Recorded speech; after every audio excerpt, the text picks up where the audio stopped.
Right. So, anyone know a lady called uh, um,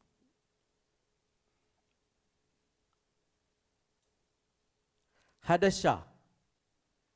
Maybe I'm pronouncing it wrong. It's in your Bible. Hadassash.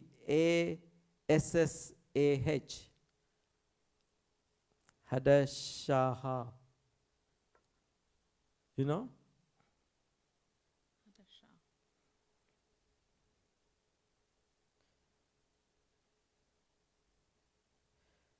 Right. Her Hebrew name was Hadasha. Her. Her. Okay, anyway. We're looking at Esther. Esther, I was going to say. Just wanted to get your, mind's, brain functioning. So, if you can kindly turn your Bibles to Esther, the book of Esther. It's in the Old Testament, and it's somewhere in the middle. Yeah, we're coming in order. We touched Nehemiah, Ezra, and all that. Then, after that, Esther. Okay, how many of you know the story of Esther? Yeah, good. So, what do you know about Esther? She was a beautiful lady. Amen. That's a very good point.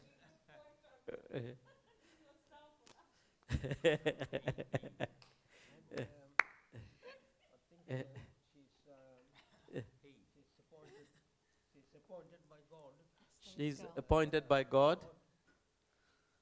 And the Bible teaches says, for such a time as this. Yeah. For such a time as this. Yeah, Amen. Esther. Amen. If Esther didn't come into the arena, Yeah. and Mordecai will be finished off.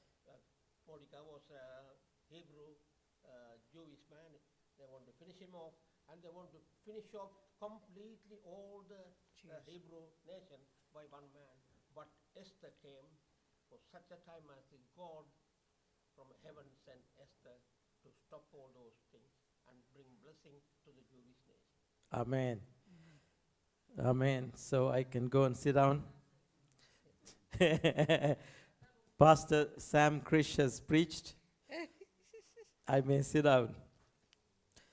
Okay. Anyone else have another view or another something that you could add?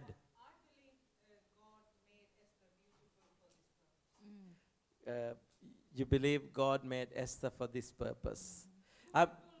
Beautiful for this purpose. Sorry, I'm repeating myself, repeating what you're saying so that people can hear. That's one was a bit too long, so I couldn't. So anyone else? Esther brings salvation to the people. Excellent. She said, set captivity. She set the nation free. Great woman? Brave woman. Okay. Excellent. Good. So, my gosh, how did the time go? Okay. So we're going to briefly look at from 1 to 8. Woo-hoo! Excited? Mm-hmm. Okay. So if we start, so just to recap of the things, I will stop halfway and then I would interrupt and say something and then we can carry on. Okay. What I want you to observe or there is a prophetic meaning behind Esther, this book. And, some places the king could be related to God, not related in that way, but, in a prophetic way when you see it. and we are all brides Like the for bride. the bridegroom, Jesus. Amen. So, I want you to look at yourself from a bride's perspective, and want you to the King as God. So you get a feeling why this book was written and what God is anticipating in in this. Okay, excellent. All right, so let's read. Esther chapter 1. Now it came to pass in the days of Ahasuerus, this was the Ahasuerus who reigned over 127 provinces from India to Ethiopia. Stop. So is this India, the India that we know? My gosh, I was really shocked. Yeah. So that's far. But we did have a look how this Persian, how they almost a whole region they took over. So this king was, had 127 provinces. Okay, please read. In those days, when King Ahasuerus sat on the throne of his kingdom, which was in Shushan, the citadel, that in the 3rd year of his reign he made a feast for all his officials and servants, the powers of Persia and Media, the nobles and the princes of the provinces being before him, when he showed the riches of his glorious kingdom and the splendor of his excellent majesty for many days, 180 days in all. So a massive party is going on, 180 days. How many of you like to have a party for 180 days? I'll be stressed out.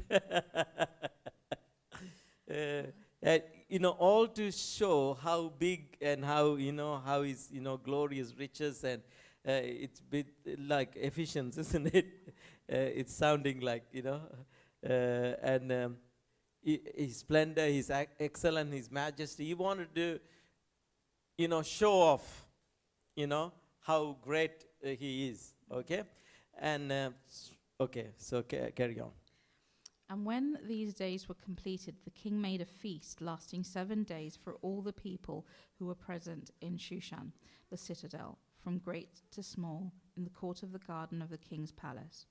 There were white and blue linen curtains fastened with cords of fine linen and purple on silver rods and marble pillars, and the couches were of gold and silver on a mosaic pavement of alabaster, turquoise, and white and black marble. And they served drinks in golden vessels, each vessel being different from the other, with royal wine in abundance. Amen. 1 minute. So, see how his how much he was rich, or how much he was like really going out for it. Each vessel was gold, and it was different from one another. So he has planned this party so well. Even into this point, he really wanted to, show off, yeah, and he wanted to show, that he's giving the people the best wine. Bible also indicates wine as being God's spirit, and. If you read further, you will see, have as much as you want, he really lavished out on the drinks. Okay, please read from 7. And they served drinks in golden vessels, each vessel being different from the other, with royal wine in abundance, according to the generosity of the king. In accordance with the law, the drinking was not compulsory, for so the king had ordered all the officers of his household, that they should do according to each man's pleasure. So according to your pleasure. So if you wanted to get really drunk, or if you wanted to, they had a choice, but he really wanted them to have a good time, So that was his main purpose. Yeah. Then. On the seventh day, Queen Vashti also made a feast for the women in the royal palace which belonged to King Ahasuerus. So king on one side did a big party, and queen also decided to throw another party for her ladies. On the seventh day, when the heart of the king was merry with wine, he commanded Mehuman, Biztha, Harbona, Bigtha, Abagtha, Zethar, and Carcass, even eunuchs who served in the presence of King Ahasuerus, to Oh, stop. bring. So now you all understand why I asked Ruth to read. I won't know where to start to pronounce these names. Okay, all these people, yes. To bring Queen Vashti before the king, wearing her royal crown, in order to show her beauty to the people and the officials, for she was beautiful to behold. Okay, so now the height of this party, almost the last day, king wanted to show off his wife, his beautiful wife, with the royal, garment, and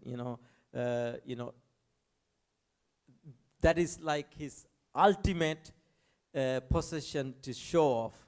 Okay, right? So yeah, please read.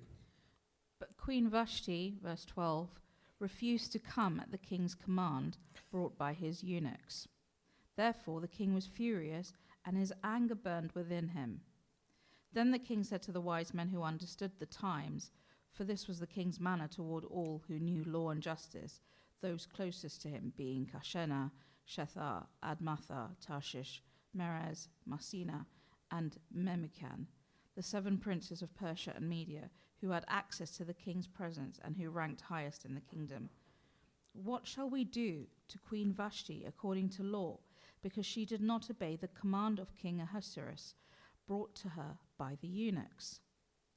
And Memucan answered before the king and the princes, Queen Vashti has not only wronged the king, but also the princes and all the people who are in all the provinces of King Ahasuerus. So what Queen Vashti, who did she wrong? Not only the king, but everyone. Okay, read further on. Because 17. For the queen's behavior will become known to all women, so that they will despise their husbands in their eyes when they report King Ahasuerus commanded Queen Vashti to be brought in before him, but she did not come. Yeah, so now this problem is going to become worldwide problem because if the queen has not showed respect for the king, all the wives in the world, or his territory, 127 territory, they are going to not show honor to their husband. So now the king needed to do an action. So I asked you in the beginning to relate to, yourself as the queen or wife, and a king as God. Now, if you look at in a prospect of that, how you honor God, and if you had not honored God in the right way,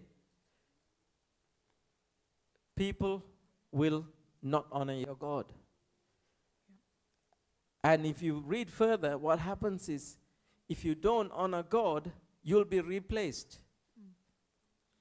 Vashti didn't stay on for long.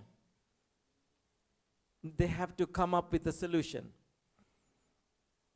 Okay, we are all brides of the King. Amen? Men and women. Okay?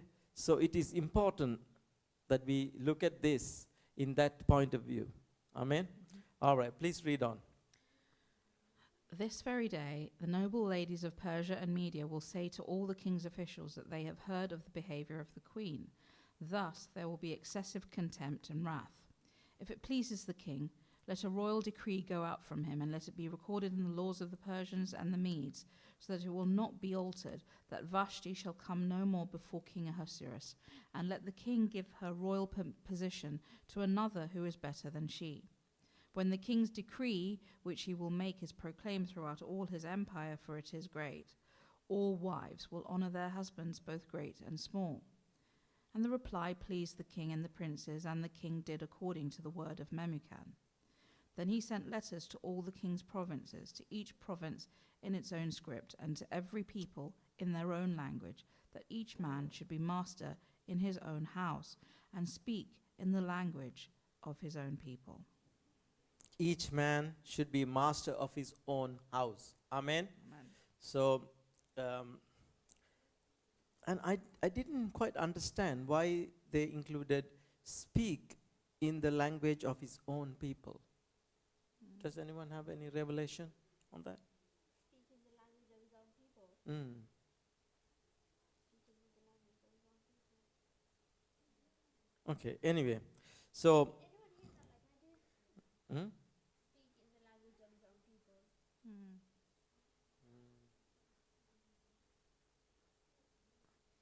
Sorry, I didn't understand.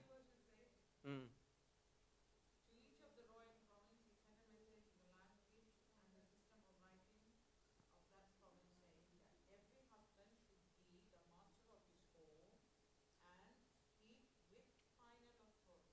Amen. Wow. Okay, so please take this to heart. Final authority. All right. Right. So next one, Esther 2. Okay. So now the decree has been passed. Queen Vashti is not entered into the palace or in the sight of the king. Okay, and all her powers and position has been removed. Okay, now, yeah, Esther 2.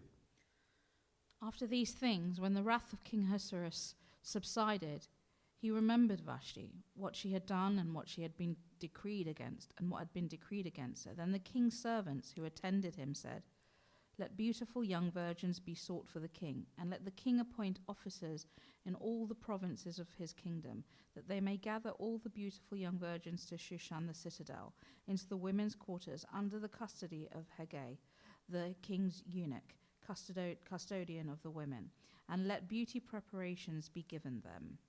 So, they are going to go and look for potential bride for the king. Okay?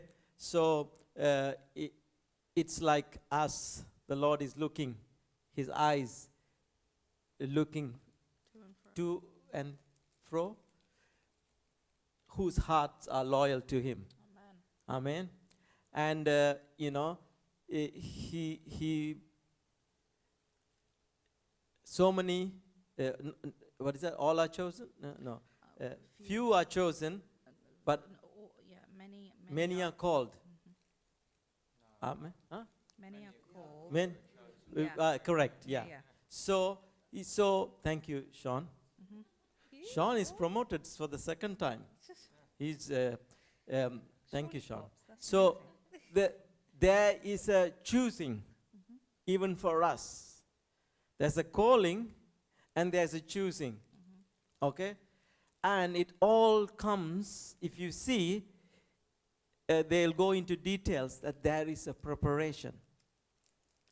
For these ladies, it's a 12-month preparation, a beauty treatment. But for us, as people, it is a heart. 12 months. 6 months in the oil, the anointing. 6 months in the presence of, the fragrance of Jesus. In parallel. Amen? Okay, so let's read on. So, you see, that's what I wanted to show. If you carry on reading, please.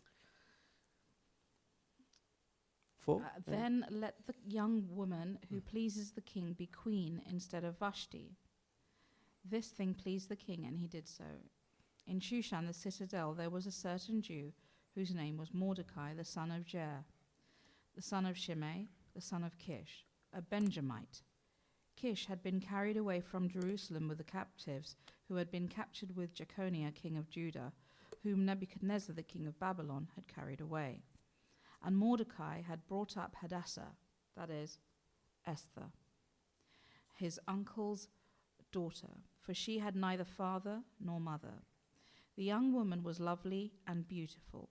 When her father and mother died, Mordecai took her as his own daughter. Amen. So Esther was orphan. Okay. See how God is choosing people. She has no mother, no father to stand, by her. But Mordecai, her uncle, comes into place to look after her. And go on. So it was when the king's command and decree were heard, and when many young women were gathered at Shushan the citadel, under the custody of Haggai, that Esther also was taken to the king's palace, into the care of Haggai, the custodian of the women. Now the young woman pleased him, and she obtained his favor. So he readily gave beauty preparations to her, besides her allowance. So Esther already found favor with Haggai, and with the favor that she's got getting extra treatment. Yeah. Okay. Then 7 choice maidservants were provided for her from the king's palace, and he moved her and her maidservants to the best place in the house of the women. Amen. She got an upgrade, and she got people to help her out as well. Look at this. So where are we? What verse are we? 10. 10. Okay. Let me also go to. Okay. Go on. Esther had not revealed her people or family, for Mordecai had charged her not to reveal it. And every day Mordecai paced in front of the court of the women's quarters to learn of Esther's welfare and what was happening to her. Oh, isn't he amazing? He's making sure that she's okay, and he's looking out for her. Yeah. All right.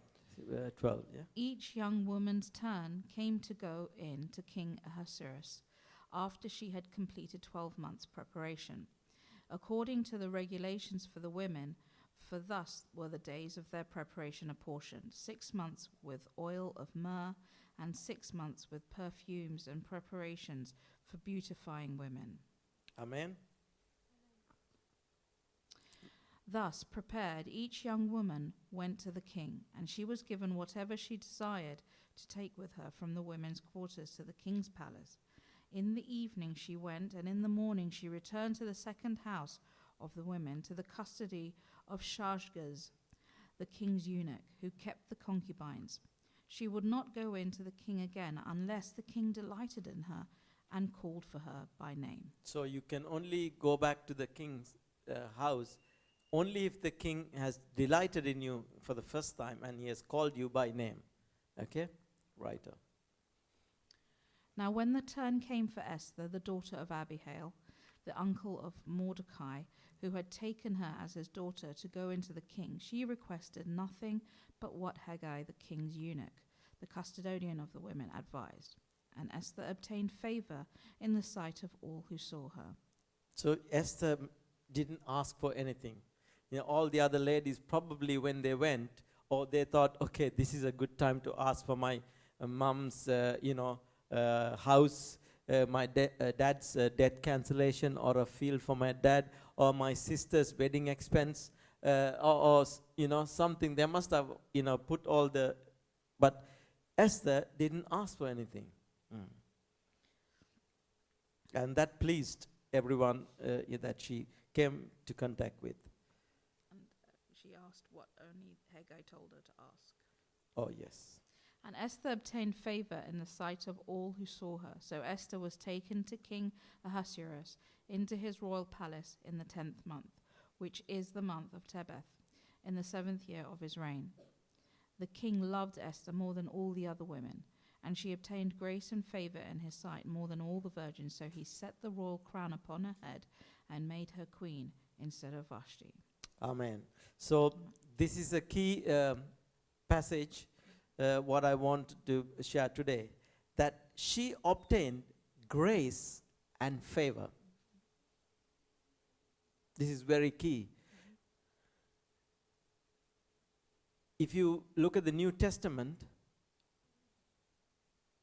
every time there was persecution, every time there was things happening, they prayed, Lord, give us boldness, give us, they fasted and prayed. What happened? They increased in grace and favor. Grace and favor increased for the work of the Lord. For what? The work of the Lord. Amen. So she became queen. Amen. And he was so thrilled, he gave a holiday also. Then the king made a great feast, the feast of Esther, for all his officials and servants, and he proclaimed a holiday in the provinces and gave gifts according to the generosity of a king. Wow. So he started giving gifts to everybody. He was so happy that he found someone who is really good. Amen? Okay, he's found the perfect bride. Imagine in the heavens when Jesus finds, we are all bride, but when he finds individuals, there is a party, there's holiday, and there's giving gifts. Okay, so 19, yeah? Are we there? Yeah. When virgins were gathered together a second time, Mordecai sat within the king's gate. Now Esther had not revealed her family and her people, just as Mordecai had charged her.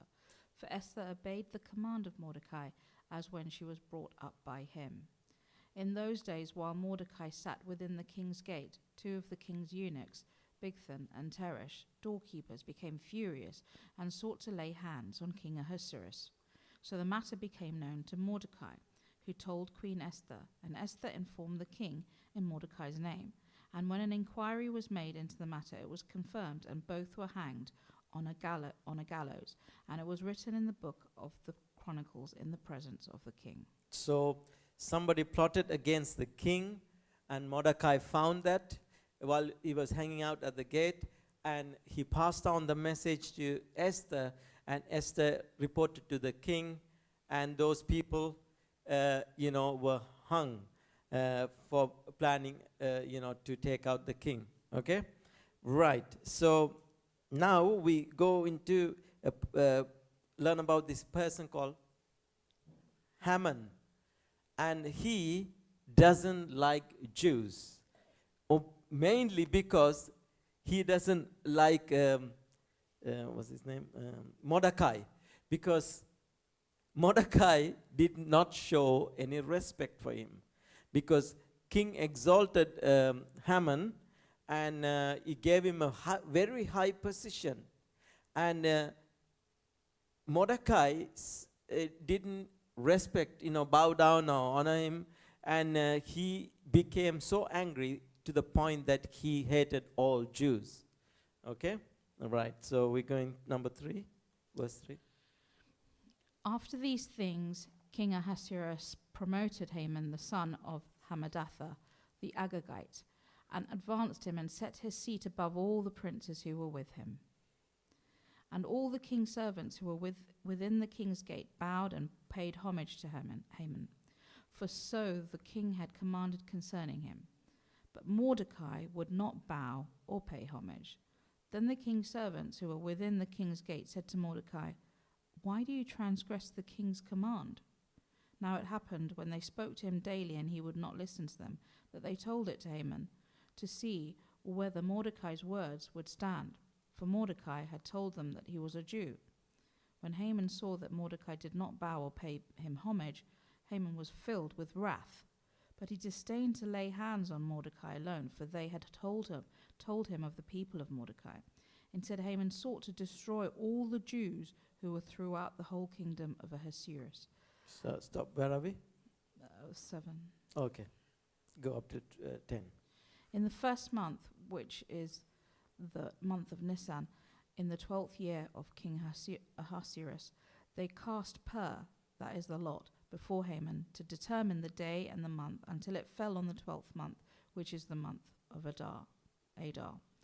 Then Haman said to King Ahasuerus, "There is a certain people scattered and dispersed among the people in all the provinces of your kingdom. Their laws are different from all other peoples, and they do not keep the king's laws. Therefore, 11? Yeah, 11? Until 11. Therefore, it is not fitting for the king to let them remain. If it pleases the king, let a decree be written that they be destroyed. And I will pay 10,000 talents of silver into the hands of those who do the work to bring it into the king's treasuries." So the king took his signet ring from his hand and gave it to Haman, the son of Hammedatha the Agagite, the enemy of the Jews. And the king said to Haman, "The money and the people are given to you to do with them as seems good to you." So what is happening now? This guy is somehow plotted against the Jews, and instead of messing, Mordecai, he's messing up with the whole community to destroy them, or their law and their whatever doesn't allow, to respect your law, and so really grasping the people up with the king, and king is thinking, "Oh, yeah, this guy sounds correct. They should show respect. Okay, you do whatever you want. I'll give you my ring. You write the decree and you send it out to all the places, and get them out somehow." So he's on a, spree to get everyone out. So let's jump to chapter 4. I'll jump to chapter 4, yeah? Yeah. So When Mordecai learned all that had happened, he tore his clothes and put on sackcloth and ashes and went out into the midst of the city. He cried out with a loud and bitter cry. He went as far as the front of the king's gate, for no one might enter the king's gate clothed with sackcloth. And in every province where the king's command and decree arrived, there was a great mourning among the Jews, with fasting, weeping, and wailing, and many lay in sackcloth and ashes. So Esther's maids and eunuchs came and told her, and the queen was deeply distressed. Then she sent garments to clothe Mordecai and take his sackcloth away from him, but he would not accept them. Then Esther called Hathach, one of the king's eunuchs, whom he had appointed to attend her, and she gave him a command concerning Mordecai, to learn what and why this was. So Hathach went out to Mordecai in the city square that was in the front of the king's gate. And Mordecai told him all that had happened to him, and the sum of money that Haman had promised to pay into the king's treasuries to destroy the Jews. He also gave him a copy of the written decree for their destruction, which was given at Shushan, that he might show it to Esther and explain it to her, and that he might command her to go into the king to make supplication to him and plead before him for her people. So Hathach returned and told Esther the words of Mordecai. Then Esther spoke to Hathach and gave him a command for Mordecai. All the king's servants and the people of the king's provinces know that any man or woman who goes into the inner court to the king, who has not been called, So he has but one law. So Esther is saying, you want me to sort this problem out and go and tell king, but you understand I am not allowed to go in the presence of king without him calling. If I do go, I can be killed. So there's a high level of risk that I'm going to take. If I were to do this, she's trying to tell Mordecai. Okay, please read. Then Esther spoke to Hathach and gave him a command for Mordecai. All the king's servants and the people of the king's provinces know that any man or woman who goes in to the inner court to the king, who has not been called, he has but one law: put all to death, except the one to whom the king holds the golden scepter, that he may live. Yet I myself have not been called to go into the king these 30 days. So they told Mordecai Esther's words. And Mordecai told them to answer Esther, "Do not think in your heart that you will escape in the king's palace any more than all the other Jews. For if you remain completely silent at this time, relief and deliverance will arise for the Jews from another place. Amen. But So what Mordecai is saying, hey, this is your time. if you don't do something about it, God will raise up someone else. So it is like a warning for us. God is raising up us as a generation, a people for such a time as this. If you don't take these things, seriously and do what you're called to do, God is going to choose someone else. Yeah, surely He's going to do it. Okay? So, yeah, go on, read it. For if you remain completely silent at this time, relief and deliverance will arise for the Jews from another place. But you and your father's house will perish. Yet who knows whether you have come to the kingdom for such a time as this? Then Esther told them to reply to Mordecai, Go, gather all the Jews who are present in Shushan and fast for me, neither eat nor drink for 3 days, night or day. My maids and I will fast likewise, and so I will go to the king, which is against the law, and if I perish, I perish. So Mordecai went his way and did according to all that Esther commanded him. Amen. So it is like us, when God calls us to mission field, God calls us for, reaching out, God calls us to, do something for Him, we go on a fast, we go on a prayer, we set ourselves, apart just to be with the Lord, so that our mission, goes to plan according to His plan. Amen. So this is a good model for us to take. Yeah. So Esther is fasting along with her maids, and Mordecai is fasting along with the rest of the community. Okay. So let's jump to verse 5. Chapter 5. Now it happened on the third day that Verse 5, isn't it? Oh, sorry. Esther is preparing. Let me jump.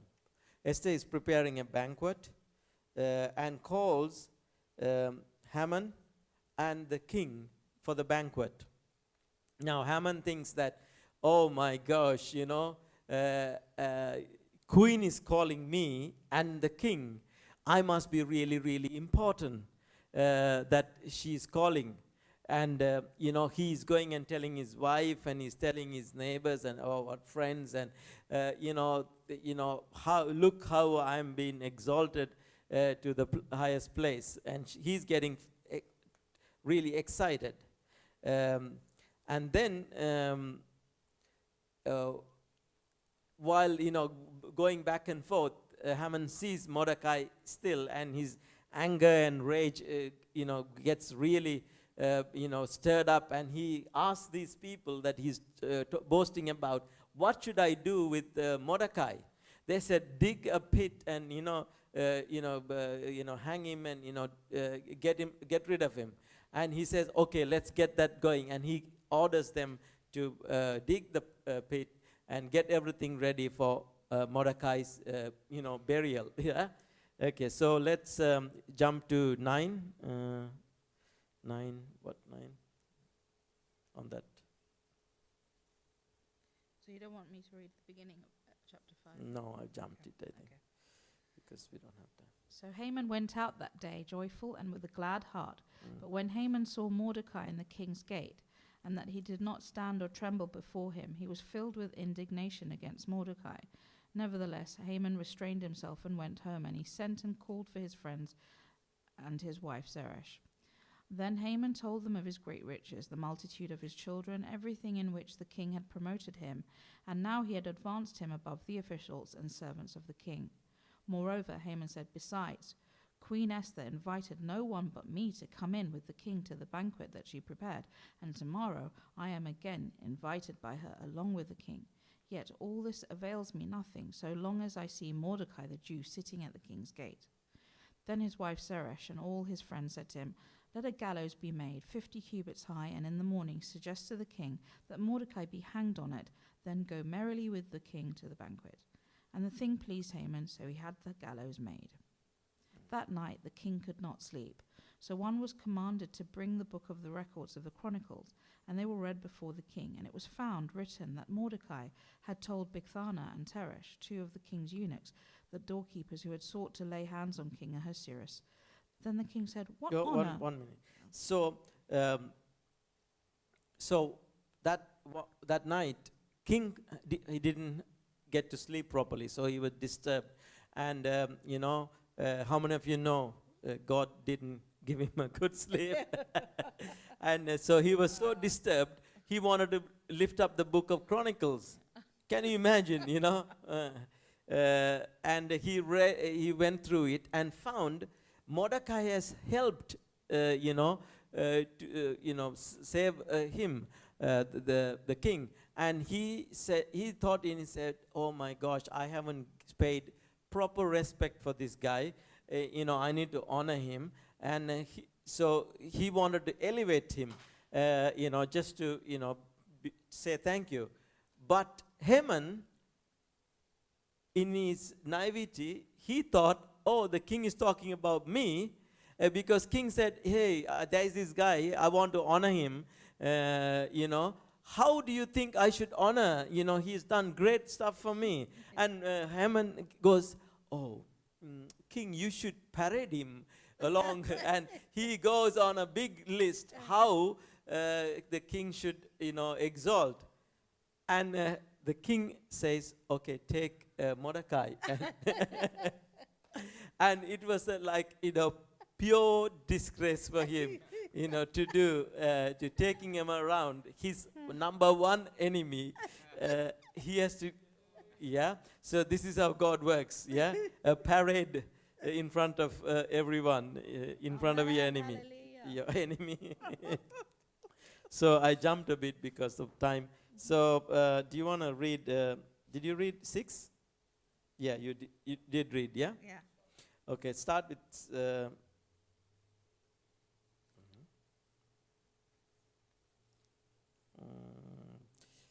6. Okay, 10.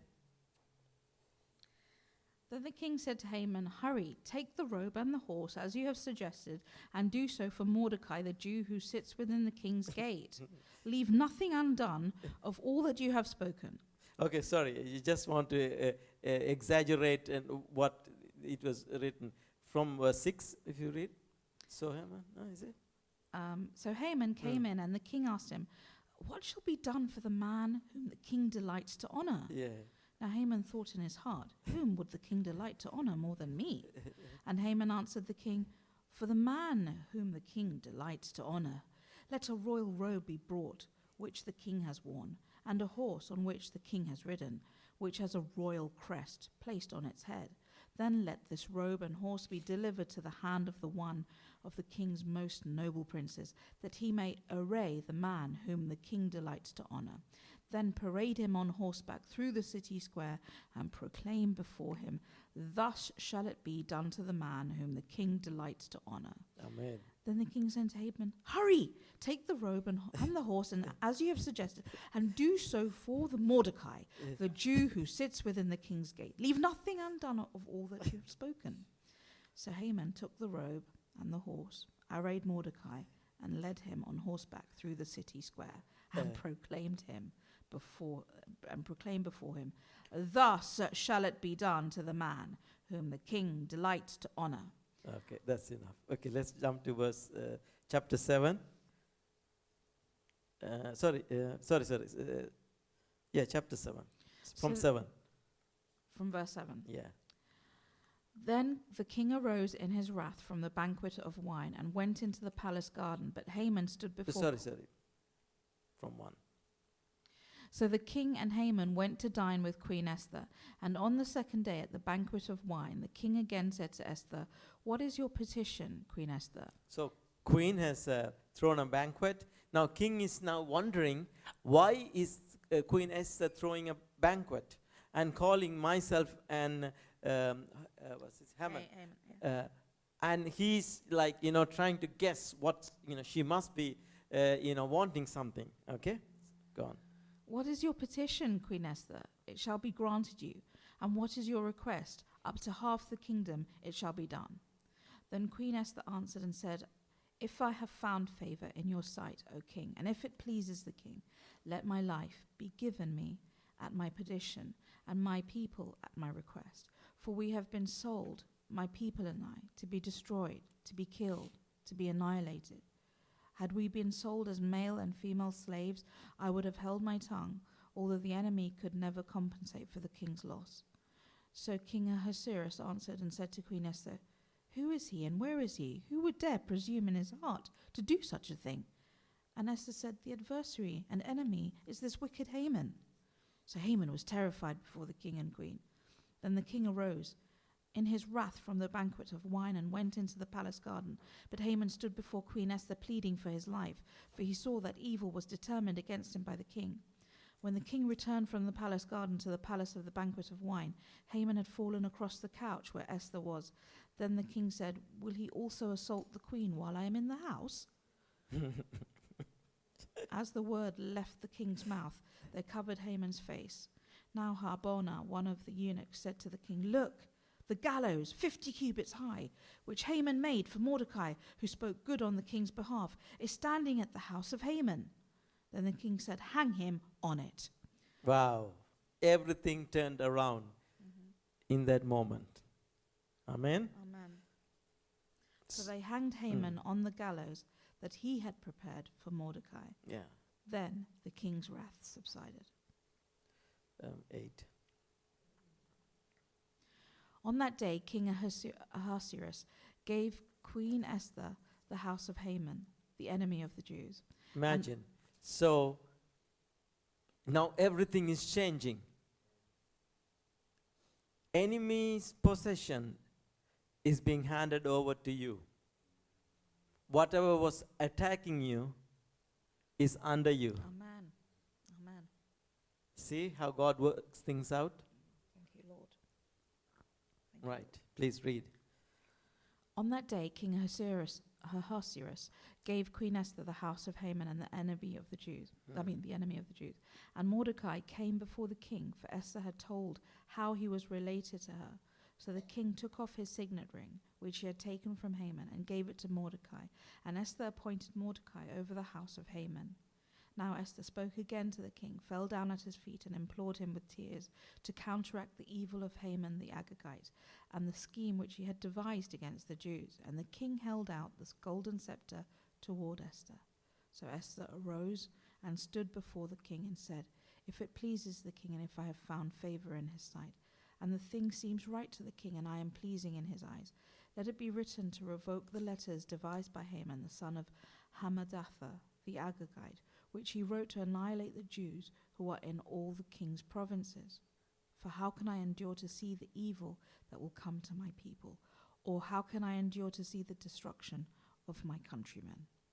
Then the king Ahasuerus said to Queen Esther and Mordecai the Jew, "Indeed, I have given Esther the house of Haman, and they have hanged him on the gallows because he tried to lay his hands on the Jews. You yourselves write a decree concerning the Jews as you please in the king's name, and seal it with the king's signet ring. For whatever is written in the king's name and sealed with the king's signet ring, no one can revoke." Amen. That's it.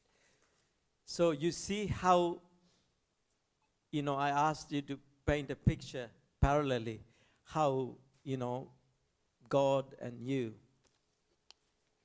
Now, I want you to see yourself as Esther, that God has chosen you for a time like this. And whatever the enemy has brought in, against you, your community, your people, for that, you're in that situation. Now he's giving authority, things are changing. And you see how this king is so trusting Esther and Mordecai. He says, "You yourself and write what is needed, what has to be done, and here's my ring to authorize what you want to do." Doesn't that sound like Jesus for us? What he's done on the cross. Yeah. He says, what do you want? You know? Once he trusts you, you are there to write history with Jesus. Amen. Amen. Because you know his heart. You know what he wants done. But have you been in a place of preparation like Esther? See, what they received is extreme favor, grace and favor. Esther received. So to walk in that, we need to prepare ourselves. Preparation. Esther prepared for 12 months in the oil and the fragrance.